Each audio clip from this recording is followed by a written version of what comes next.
Well, Brian Shannon, police say the victims went into one of these units for an after-hours party. An argument and a fight then ensued, leading onto the street here where shots were fired, some bullets even hitting this home.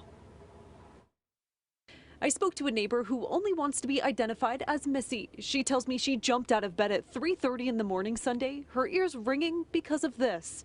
I heard probably like 10 to 12 shots. Providence police say those gunshots killed two men, 24-year-old Abdoulaye Diallo of Woonsocket and 29-year-old Abass Mbaye of Senegal both died at the hospital. According to Major David Lapatin, the victims and a friend entered a party through the back door, were asked to leave, and then the argument took a violent turn. He says it does not appear the two groups knew each other.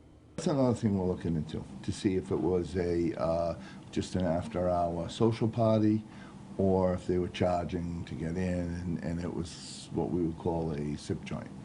People who live on Cheshire Street who did not want to speak on camera tell me the residence has parties every weekend with a man outside the front door greeting visitors. Lapatin says they have had calls for loud music in the area, but not to this exact address. Missy has lived next door for a few years and tells me a lot of children live nearby. It's really sad because we live over here with children, and we don't want this type of stuff happening in our neighborhood. We just don't want this violence around us. It shouldn't be happening at all in our city, but it's just, we're tired of it. That's it.